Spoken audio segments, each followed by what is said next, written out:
Na, sziasztok ismét! Szaszmus csatornáján üdvözlök mindenkit, szép jó estét kívánok mindenkinek! Ma este az Assassin's Creed Origins belül is van egy új feature, egy új nevezett Discovery Tour, ami itt látszik, nem tudom mennyire. Az a lényege, hogy felfedezhetjük egész Egyiptomot úgy, hogy közben nem harcolunk, hanem csak úgynevezett ilyen tanulási célzattal megyünk végig Egyiptomon, ugye már az ismert országokon, városokon keresztül, illetve városokon keresztül. Ez nagyon friss, nemrég jelent meg, úgyhogy fogadjátok sok szeretettel a Discovery Tour. És tudom még milyen, meglátjuk. Mindjárt kiderül.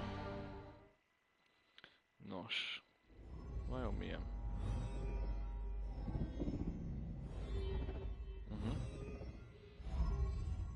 Ez akkor szokott lenni, amikor az Animusból lépünk ki, illetve lépünk be. Ez a videó. Az átvezető videó akkor szokott lenni, ha jól sejtem. Hát nagyon kíváncsi vagyok erre. Az 1.03-as frissítésben elérhető a Discovery Tour. És már láttam olyan videót is, hogy a gyerekeknek az iskolába tanítják így a történelmet, és kimondottan ezt az egy részt, ugye az egyiptomi kultúrát. Hogyan éltek a népek, és így jobban tudják a gyerekek is elképzelni, hogy hogyan nézett ki Egyiptom, meg ott az élet. Hát kíváncsi vagyok nagyon. Na nézzük. Loading, saving, minden van itt. Még mindig influenzás vagyok, úgyhogy bocsi a verekedésre, meg a krákogásért.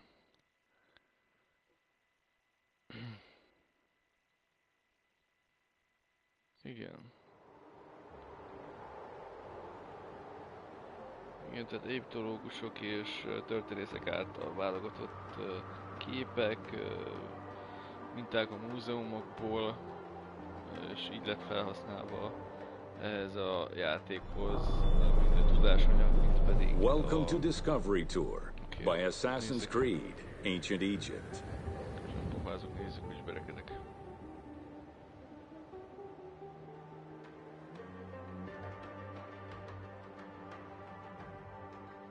Felfedezzük az ős Egyiptomot. Élvezzétek a gyönyörű panorámákat Senu szemén keresztül. Igen, tehát akár már lehet itt menni. Úgy sértitek, aki tud angolul.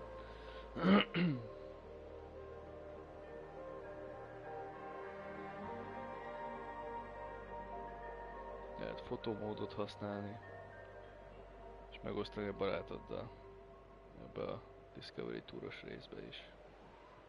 Nézzük. Milyen.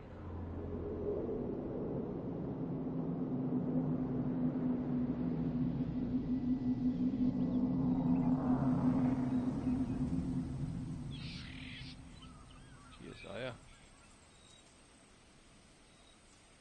Oké. Igen. Jó, oké, ez... Jó, hát ugyanígy lehet. Irányítás ugyanaz, mint Bayekkel. Elérünk egy pontra, és akkor itt... Aha. Itt akkor mutatja meg, magyarázza, és gondolom, hogy... Igen, ez Alexandria régió. És 6 percig tart a felfedező út. Hát akkor kezdjünk bele. Vissza. Bocs. Rossz gombot nyomtam össze. Oké. És akkor most kell. Welcome to Alexandria. Planning of the city. Alexander's plan to build his great city began with a verse from Homer's Odyssey. There is, in front of Egypt, in the sea with many swells, an island called Pharos. Guided by these clues, Alexander the Great founded his future city at the western end of the Nile Delta.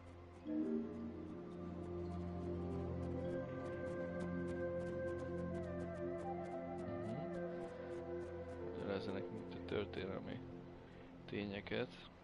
Kommentár, nagyon jó eddig. Még több info.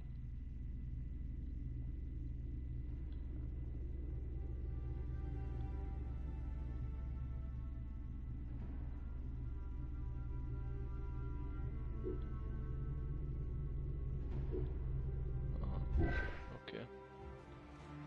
Akkor tovább. Csak ugye csíkot kell követni. És akkor infót. Though Alexander considered this location ideal for his great city, it presented considerable challenges. Too difficult to access during storms, the surrounding swamps threatened disease, and the limestone soil prevented the growth of healthy crops. However, due to the influence of his mentor Aristotle, Alexander the Great recognized that the true value was its strategic emplacement. Alexander knew that in controlling Pelusium to the east, Memphis to the south, and his crowning glory Alexandria to the west, he would create a triangular stronghold, allowing him to control the entire delta while giving him access to the Mediterranean. Még több info? Igen. Gyakorlatilag ugyanazt írja le, amit elmondott a kommentár. És akkor ott fölül láthatjátok a Nílus deltáját. Ez a Nílus deltája, amit ott bejelölt a térkép.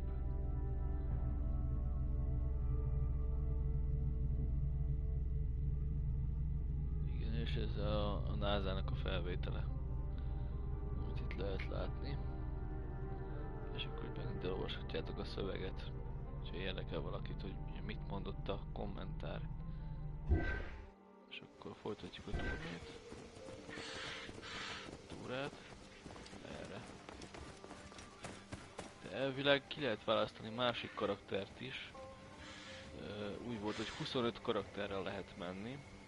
És nem tudom, hogyha egy turnén végigmentünk, akkor utána lehet-e választani vajon másikat, vagy minden városban más karakter van, ezt nem tudom pontosan, de minden esetre egy nagyon érdekes dolgot hoztak el nekünk a fejlesztők így ezzel a felfedező úttal.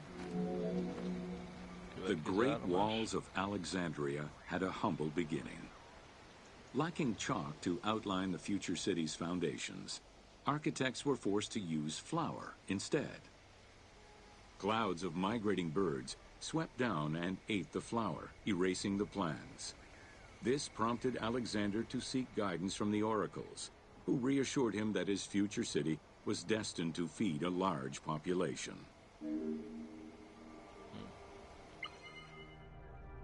Itt láthatunk egy szép kis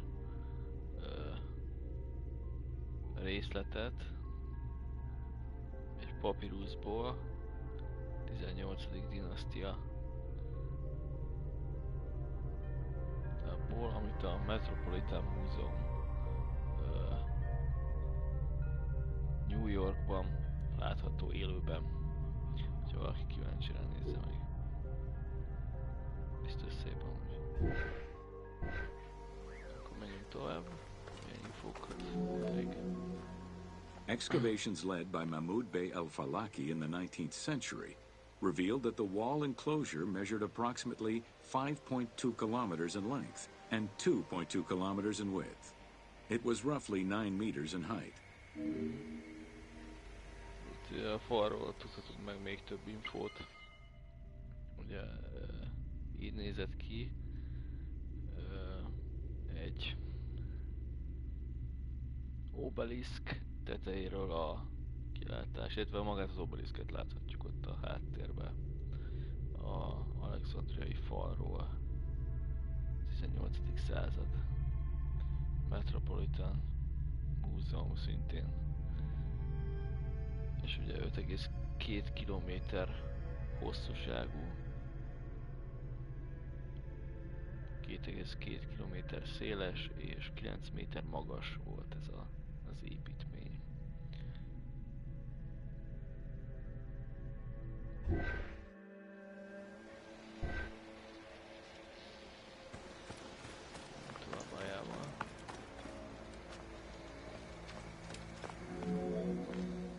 These formidable ancient walls would resist a number of attacks, including fending off the king of Syria in 169 BCE.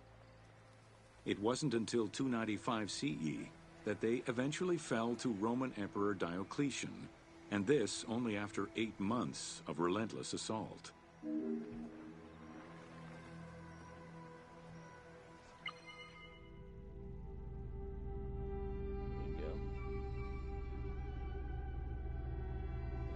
Római torony, itt láthatunk, amit ugye leromboltak.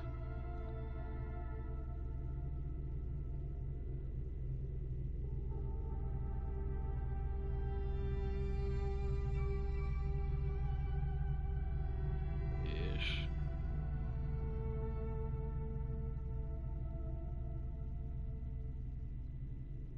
ez a fal több csatát is kibírt.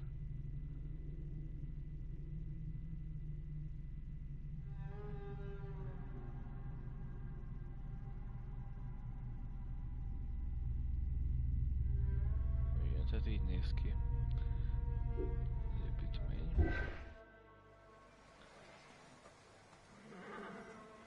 Hol is vagyunk? Ja igen, be kell zárni, bocs.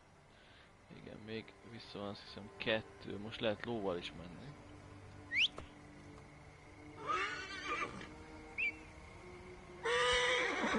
A pacira aljával. És akkor lóval lehet tovább menni, gondolom, tovább kell menni. Következő állomás.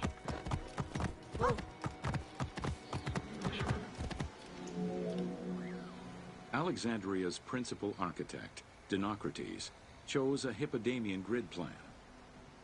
The grid maximized functionality, with wide, straight roads and canals running beneath them. Alexander recognized the military value of the city's design. The wide, parallel streets gave him optimal surveillance of the city, while allowing the unobstructed flow of troops. Igen, itt az építészeti stílusról beszélt, illetve az utcák kialakítása hogy történt. Itt éppen fölülnézetből láthatjuk magát Alexandriát. Ez egy gyakorlatilag egy, hát nem mondom, hogy alaprajz, de fölülnézeti terv a városról, hogy hogyan is nézett ki akkoriban Alexandria. És ugye a hivatalos építész volt ez a Dinocrates.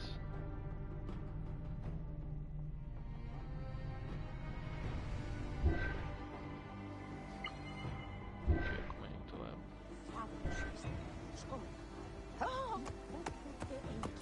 Vigyázz!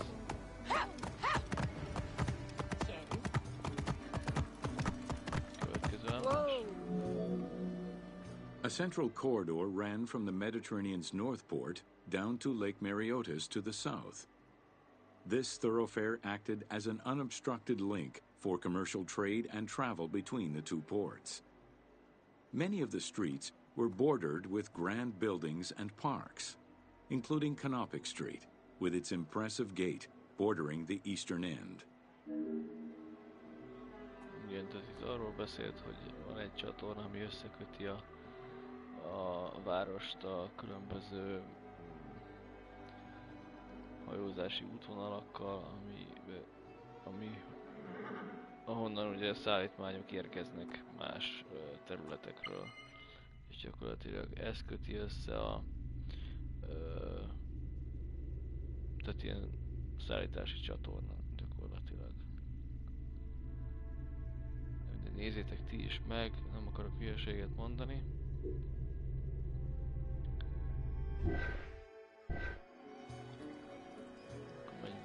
és még egy rész van itt az utolsó. Alexandria was most likely built upon an already existing Egyptian village.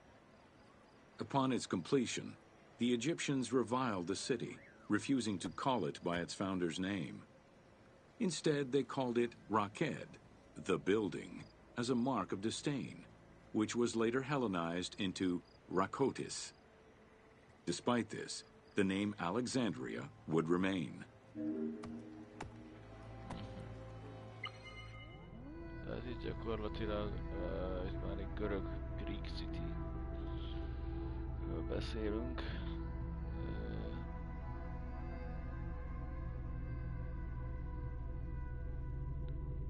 Tehát már ugye létezett egyiptomi falu gyakorlatilag.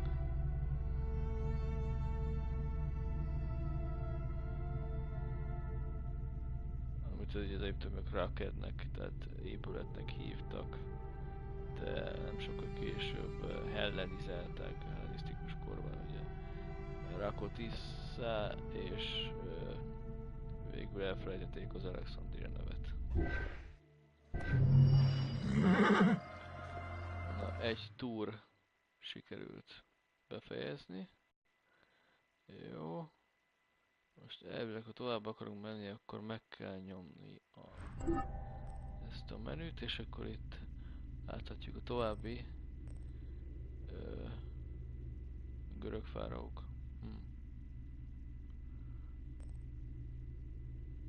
Kleopátra, Egyiptom királynője, Alexandria csatája, Introduction bevezetés, ez volt most, Planning the City, aztán Commercial Hub, van itt bőven. Itt az elég sok. Hippodróm. Itt meg lehet nézni rengeteget. Úgyhogy... ja, és akkor itt vannak a karakterek, igen. Tehát az elsőt végigvittük, akkor utána tudunk választani karaktert, ami ott fölül van. Tehát itt lehetünk például Bajekkal, Ajával, Julius Cézárral, Kleopátrával, William Milessal, Laila Hassannal, akkor Ptolemaiasszal, Knemuval, ő volt ugye Bajek és Aja fia, Sádiával, aki Hotofresz és Kenut a lánya, és stb. Karakterek, hát van itt Reda, de rengeteg karakter van, igen, azt hiszem ezt mondtam, hogy itt van legalább 25 karakterrel lehet felfedezni Egyiptomot. Van például Bajek a perzsiai kapitány, akkor Bajek egyiptomi narok, vagyis harcos gondolom, és akkor a Bajaknak itt elég sok arca van. Ptolemaios soldier, Greek woman, görög asszony, igen, római katona, van itt minden, színész is van. Tehát itt gyakorlatilag a játékban szereplő fontosabb karakterekkel lehet menni, és itt van Laila Hassan is, ugye, aki benne van az Animusban. És ő irányítja ugye a Bajeket. Van itt még Passport. Oh my god, és még csak Alexandriában voltunk, tehát van itt például a piramosokról is ilyen túr. Akkor egész Egyiptomról van összesen 20, piramidokról 16, Alexandriáról 14, a mindennapi életről van 20, és a rómaiakról van 5. Hát azért ez nem semmi, rengeteg. Aztán van itt még, ó, itt vannak a korok, ugye le vannak bontva, hogy be tudjuk határolni körülbelül milyen időről van szó. Ez azért ez hihetetlen, hogy annyira jól megcsinálták, hogy valami eszméletlen, de tényleg. És véletlenül visszamentem. Szóval itt voltunk, hogy timeline. Szóval valami elképesztő, hogy megcsinálták. Hát ez hihetetlen, komolyan mondom. Le a kalappal a fejlesztők előtt, úgyhogy ilyet azért nem mindenki csinál. Játék még nem készült ilyen. Legalábbis tudomásom szerint még nem. És akkor itt van ugye a jól megszokott térkép, és akkor itt láthatjuk ugye egész Alexandriát, illetőleg az egész egyiptomi kultúrának a főbb helyeit, úgymond. És itt lehet, hogy a bajákkal is felfedező útra. De őt egész, hát igen.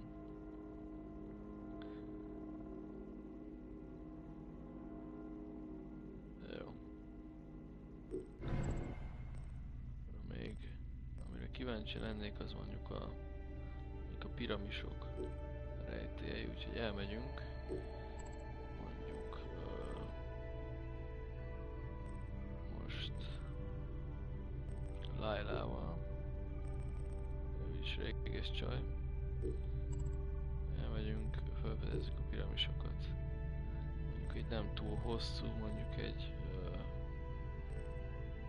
nézzük. Mondjuk egy 7 állomásos turné. Oké.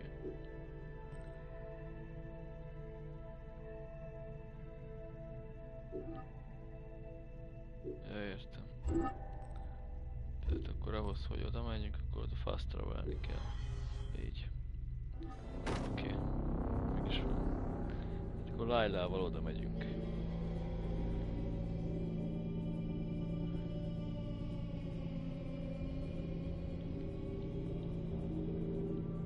Lehajolni le tud. Illetve futni tud.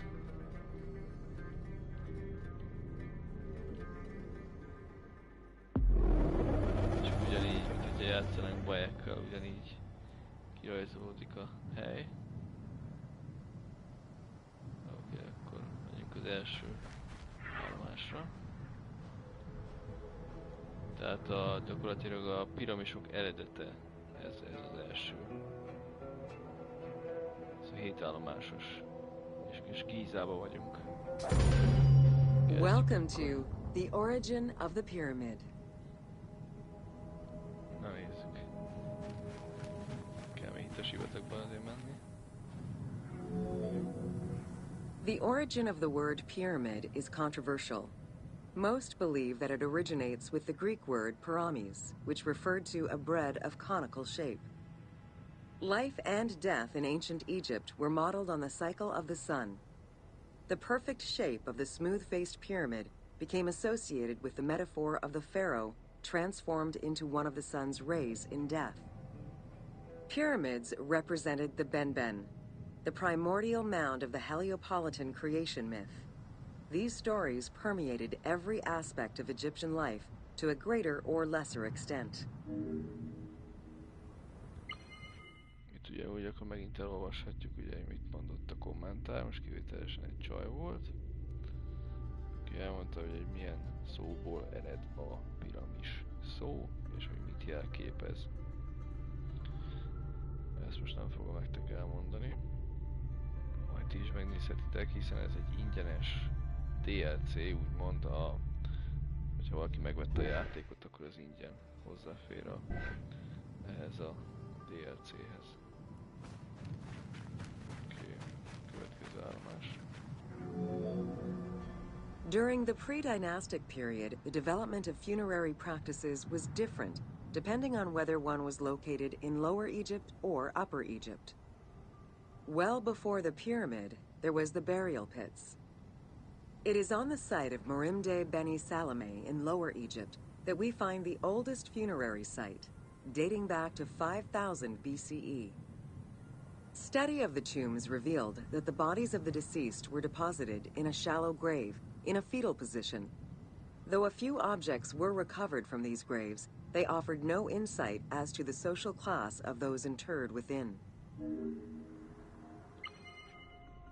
Igen, itt végül is gyakorlatilag a temetkezési szokásokról beszélt, és hogy hogyan fektették a sírba a halottakat, milyen pozícióba, és hogy volt ugye felső és alsó Egyiptom, és ott is máshogy történtek gyakorlatilag ezek a temetkezési szokások. Bővebben ott lehet olvasni. Oké, akkor menjünk tovább. Ja nem, bocs, visszafelé. Ne jöttünk. Akkor elfelé. Jó. Hoppá. És lehet mászni bajekkel, oké. Következő állomás. In Upper Egypt, pre-dynastic practices are easier to study, but reveal more complex funerary rites. They are divided into two cultural phases, Badarian and Nagada. The Badarian phase ranged from 4400 BCE to 3800 BCE. Small necropolises were discovered on the outskirts of villages, revealing the emergence of a funerary cult. The bodies of the deceased were lowered into an oval grave and covered with goat or gazelle skins. Items needed in everyday life were added alongside the body. Igen, itt megint arról a különbözőségről beszéltek, amikor ugye volt alsó és felső Egyiptom, és ott is ugye eltértek a kulturális szokások, hogy ugye halottak mellé mindenféle használati tárgyat temettek el, mint például itt látható itt kis köcsöket, illetve kecskei és valamilyen állatnak a szőrét. Menjünk tovább. Tájával.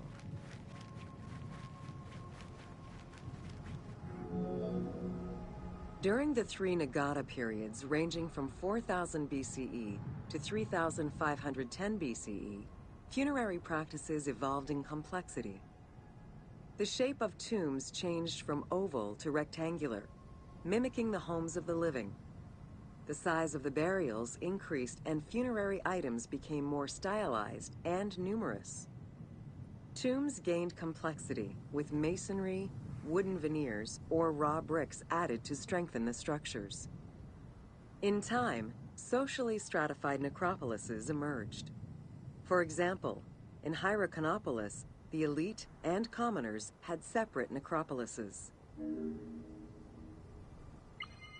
Igen, megint a temetkezési szokásokról magyaráz, hogy ugye ők csinálták meg először ezt a téglalap formát, és akkor elszeparálva temették ugye a nemes embert, illetve a gazdag és a szegényeket.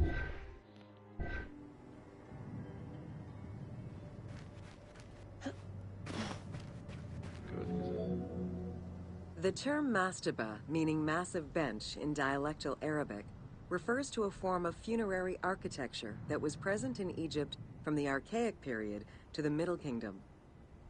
An evolution of the burial pit, mastabas were generally composed of two parts. A structure was built above the ground in the form of a massive rectangle with stepped walls, and a subterranean burial chamber was located underneath. Smaller mastabas often surrounded the much larger tomb of the king. These generally held the remains of the king's relatives and courtiers. Itt szintén a temetkezésről beszél, ugye, hogy a királyi sírok azok mind a piramis alatt helyezkedtek el, és hogy hogyan csinálták ezeket, gyakorlatilag azt magyarázza. Oké, akkor utolsó előtti turné helyszín. Már benne a piramisban. Ó, ez nagyon jó. Wow. The arrangement of the substructure of the mastaba evolved during the course of the Old Kingdom. From the 5th dynasty onwards, mastabas often featured multi-roomed substructures, with sometimes up to 30 rooms. Also, the quantity and quality of decorated surfaces increased noticeably. as well as the number of statues found within. Igen, itt ez a masztaba, vagyis a lakrész gyakorlatilag ott belül, a piramison belül volt kialakítva, ahol a nagyobb big rész akár 30 szobát is tartalmazhatott. Ez az 5. dinasztiában volt megszokott, úgymond. Ez is egy ilyen replika masztaba. Igen, és ez is a New York-i Metropolitan Múzeumban látható élőben. Oké. És akkor most megyünk, azt hiszem az utolsó helyszínre, ugye? Itt nem lehet fákját vinni, nem lehet, csak szánút lehet előhívni. Oké. Jó. Fákját nem lehet bajákkal a játékba, oké. Jó, hát akkor megyünk tovább, utolsó helyszín. The Sixth Dynasty would see art used to its utmost. The entire surface of a mastaba would be covered in scenes of daily life, illustrating the prosperity of those lucky enough to comfortably spend eternity near the pyramid of a pharaoh. The best example of this type of mastaba is the tomb of Meroruka in Saqqara. Ugye ez van a 6. dinasztiára jellemző masztaba kialakítás, és itt már látható hieroglifák is itt belül. Itt végül is a mindennapi életről, tevékenységről vannak hieroglifák a falba rajzolva. És akkor itt véget ért a turné, azt hiszem. Igen. Itt akkor nem is tudom, So many tours, so little time. Igen. Túl sok, illetve nagyon sok túr és túl kis kevés idő, vagy valami eset van itt csávon. És akkor ugye így tudunk akkor megint egy másik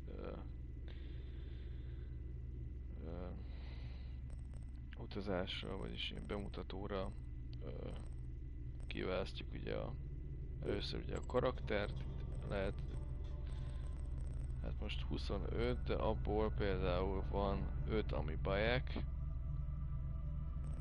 azon kívül, hát ja, akkor gyakorlatilag, igen, akkor 20 karakterre lehet menni, a 25-ben ugye 5 baják, aztán ugye vannak ugye ezek a hírességek, mint már az előbb mondottam, most voltunk Lailával, és akkor akivel itt lehet menni uralkodókkal, a játékból ismerős arcokkal, úgyhogy ezek közül lehet választani, rengeteg lehetőség van, hatalmas a lehetőség, tehát Egyiptomról ugye 20, 36, 50, 70, 75, gyakorlatilag 75 túron tudunk keresztül menni. És akkor ugye mindegyikben van egy jó néhány. Ezek közül lehet ugye választani. És akkor itt láthatjuk, illetve innen lehet fast travel-lel eljutni egy-két helyre. Úgyhogy én azt hiszem nem is mennék, de jó, még egy karaktert kipróbálok. Menjünk akkor bajákkel. Baják mondjuk mint perzsa. Perzsai harcos. Oké. Menjünk akkor vele, és akkor vele elmegyünk. Nem Alexandria, a piramisoknál voltunk, menjünk Egyiptomban. És akkor itt a kicsit hosszabbra, mondjuk ez a 9-es. Ez szerintem nem.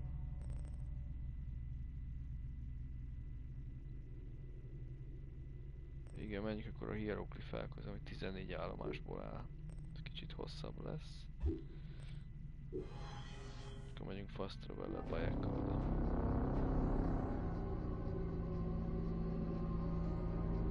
Mondom, rengeteg lehetőség van, úgyhogy mindenki kipróbálhatja mindegyik karakterrel az összes helyszínt. Az is beletelik, vagy nem is tudom mennyibe.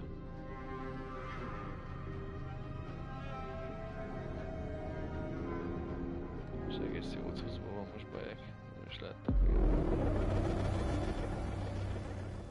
Na nézzük. Most éppen itt vagyunk.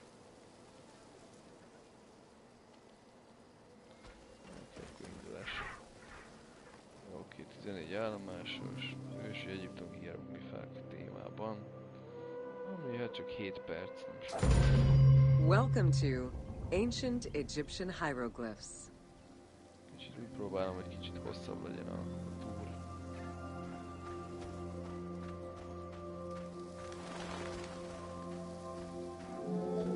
Első.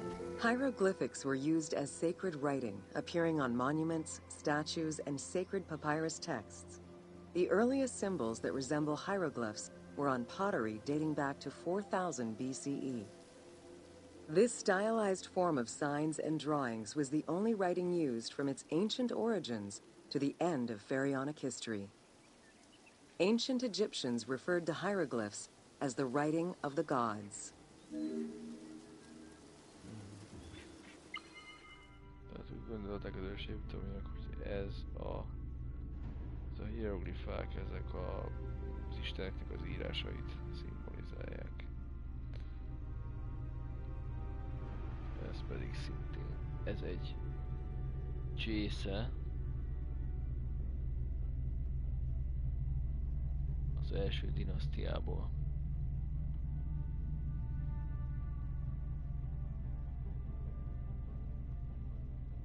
Nagyon jó.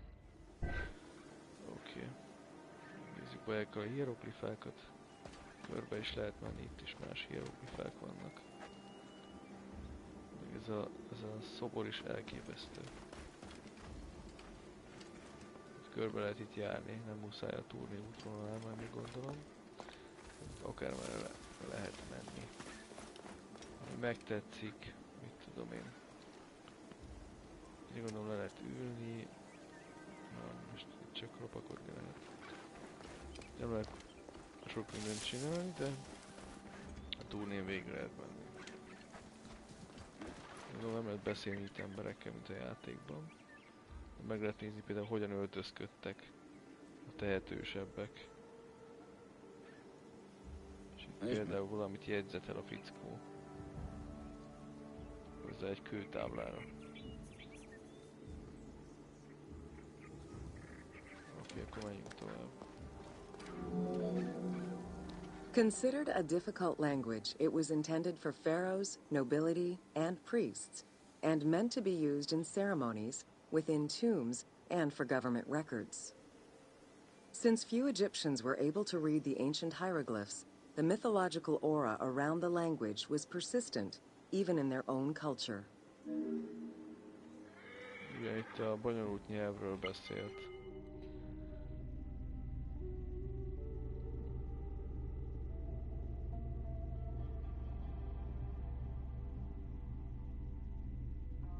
Ami ugye a fáraóknak, a nemes embereknek, illetve a papoknak adatott meg. Amit ugye használtak mindenféle szeánszokon, ceremóniákon.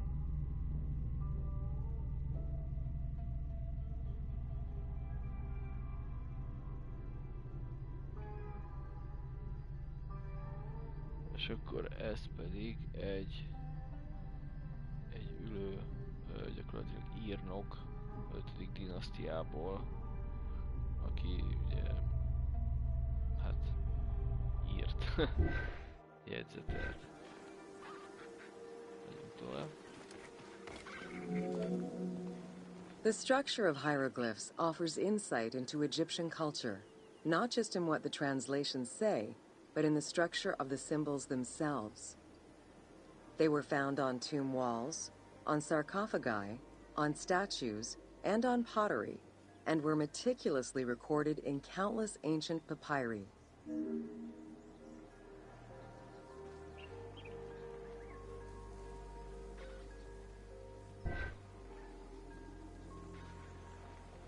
Bocs, most nem néztem meg a... The structure of hieroglyphs offers insight into Egyptian culture, not just in what the translations say, but in the structure of the symbols themselves. They were found on tomb walls, on sarcophagi, on statues, and on pottery, and were meticulously recorded in countless ancient papyri. Igen, itt, hogy mire írták fel ezeket a hieroglifák, de ez ugye kőtábláztam papírusszal. In many temples, priests would perform rituals and daily offerings. These were accompanied by hieroglyphs used as spells. In tomb paintings, the hieroglyphs are represented with formulas to recite. These spoken words were meant to be spells which would allow the deceased to benefit from the offerings for all eternity. Spells and offerings were also written for the living, to enhance medicines and cure illnesses. Ugye ezek mindenféle ilyen varázslatok voltak. Ez egy papirusz, amin itt látható, hogy hogyan történtek ezek a rituálék.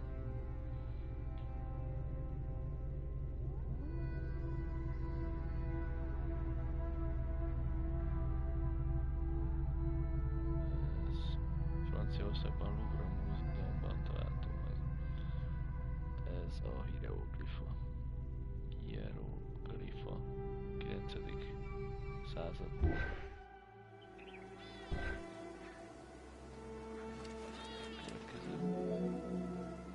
The most famous of ancient Egyptian documents is the Book of the Dead. Written in hieroglyphs and hieratic texts, it depicts important spells and rituals. These spells were intended to ensure a smooth transition from life to death and allow the deceased to safely navigate the perils of the afterlife. Tehát itt gyakorlatilag a leghíresebb ősi egyiptomi dokumentum a halottak könyve volt, amiben leírták, hogy hogyan kell végezni ezeket a rituálékat, és hogy hogyan vezet az út az életből a halálba. Ilyen átmenet. Gyakorlatilag ezt mondta itt a kommentár nekem. És itt lehet gyönyörködni az építészetben, meg a tájban egyaránt.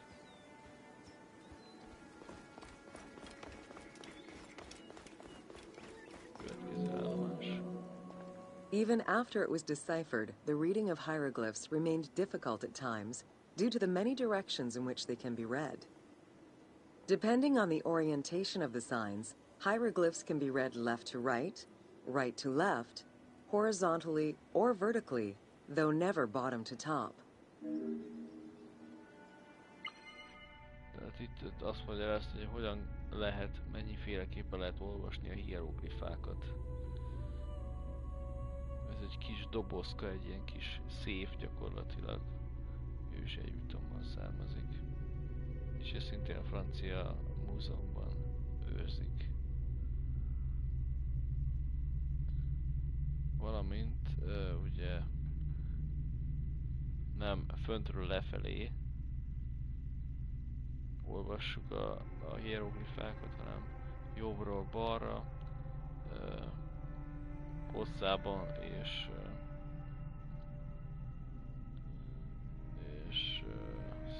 széltibe és hosszában. Jobbról balra, balról jobbra lehet olvasgatni ezeket. De sosem fölről, föntről le. Oké. Átmegyünk egy másik részhez. Pont itt lesz egy katona.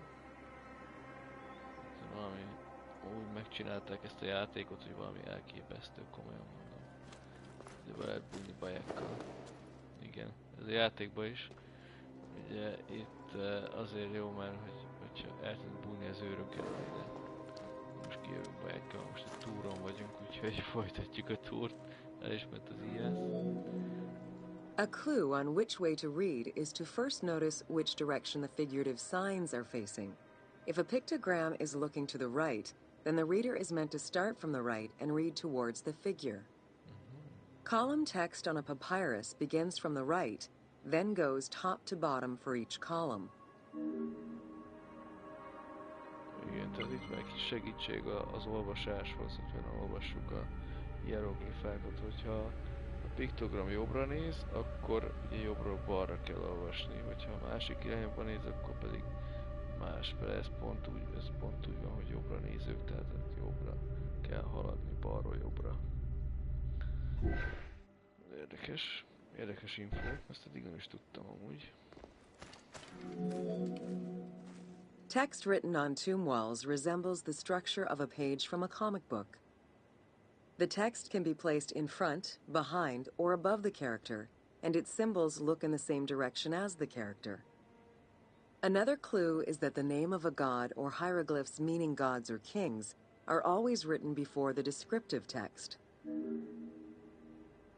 Igen, itt tovább magyaráz, hogy hogyan olvashatjuk a hieroglifákat.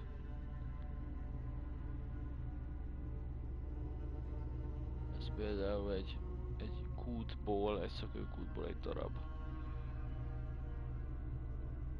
Ez már az új királyság idejéből való.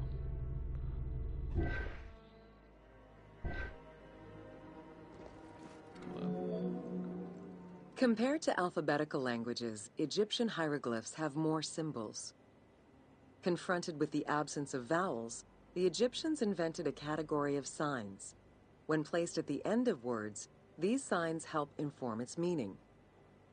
For instance, a drawing of a lion will refer to a lion and also relate to the abstract concept of a lion as something dangerous or powerful.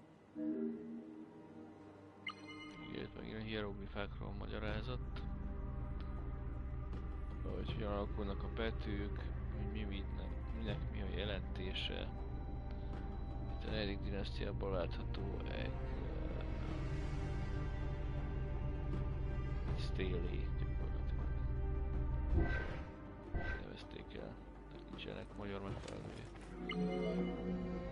Middle Egyptian hieroglyphs contained a little more than 700 signs. By the end of the Greco-Roman period, there were 10,000 signs.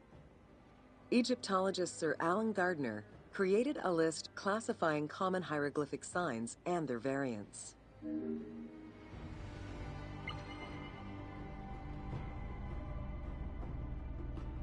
Igen, gyakorlatilag a hieroglifákról van egy ilyen lista, és ott van a mi számunkra ugye megfelelő betűvel jelölik, hogy mi mit jelent. Ez csak egy része, tehát összesen több mint 700 jel létezik.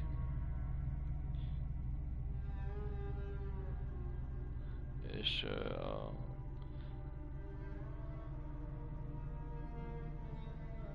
a késői római kor idején ott már 10.000 ilyen jel létezett.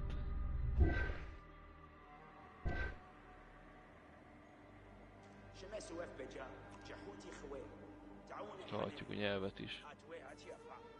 Milyen bonyolult volt. Ancient Egyptian languages have many similarities with Asian and African languages. They have evolved in similar ways to the various forms of written Egyptian. These languages belong to the Hamito-Semitic group. There were 5 clear evolutions in the Egyptian language, each with their own distinctive structure. These languages are known as Old Egyptian, Middle Egyptian, Late Egyptian, Demotic, and Coptic.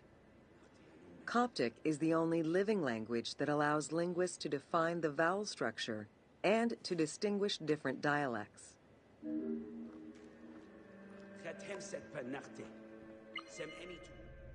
Igen, gyakorlatilag azt magyarázza, hogy milyen nyelvekből, milyen származási helyekről alakult ki ugye gyakorlatilag ez az egyiptomi nyelv. És az írásmód hasonlóan.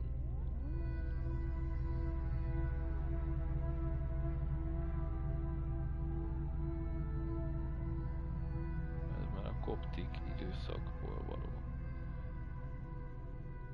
ezt pedig... Jól olvasom, akkor Leidenben őrzik a Nemzeti Antikvitás Múzeumban.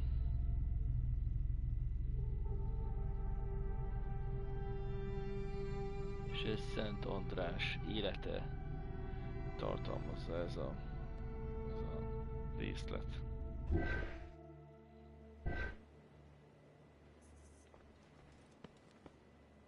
Most nem beszélünk. De még lehet hallgatni ezt a szép nyelvet.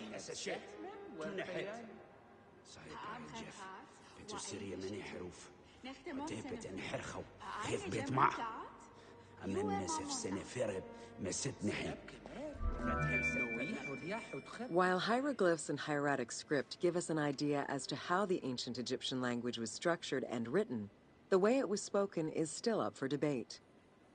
The team opted for English as the spoken language, with the characters using ancient Egyptian and Greek words and accents. The language that is spoken in the background by the crowds is largely based on Sir Alan Gardner's Egyptian grammar. To help resurrect a dead language, we consulted Egyptologists and dialogue coaches to establish our target sound, and cast actors with Arabic, Hebraic, and African backgrounds to bring the game to life. Ez egy ilyen kulisszák mögötti titkot osztottak meg gyakorlatilag velünk a fejlesztők. Tehát, hogy ezt, hogy rekreálják ezt az egész nyelvet, ezt úgy tudták megcsinálni.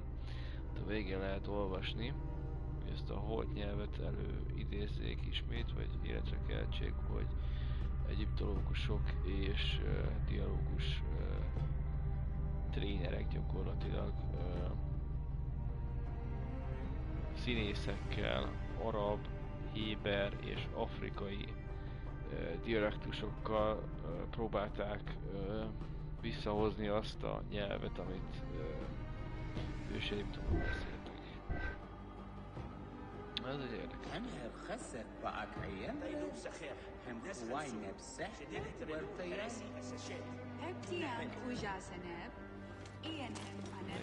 Tovább. After Alexander the Great's arrival in Egypt and the establishment of his reign, Greek became the language used by the governing bodies. The inability to read hieroglyphs caused resentment among the Greek population. It's from this tension that the Rosetta Stone was created. Pillanat, srácok.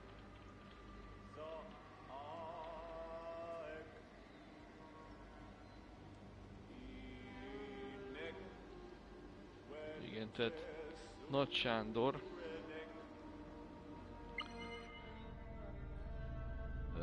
érkezésekor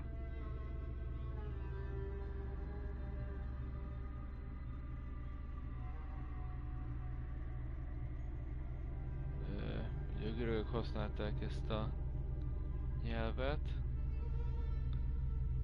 Na jó, nem.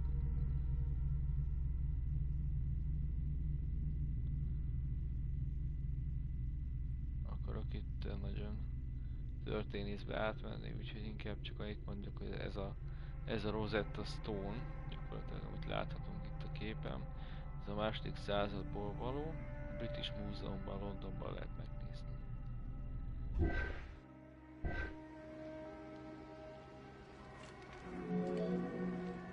The spread of Christianity ended pharaonic culture and resulted in the destruction of its pagan monuments. This also marked the end of hieroglyphic writing and understanding.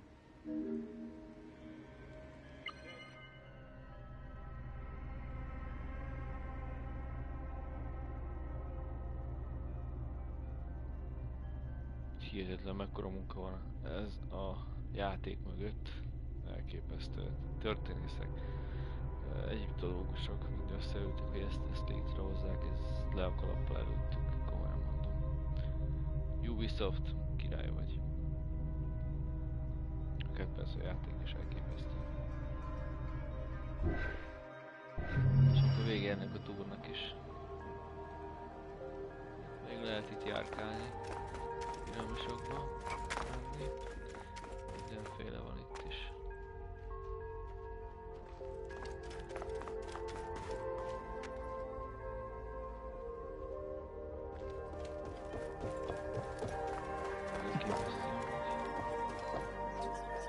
Ez a játék, ez valami hihetetlen.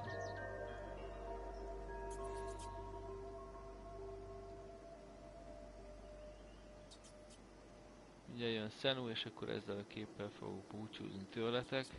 Köszönöm, hogy velem voltatok.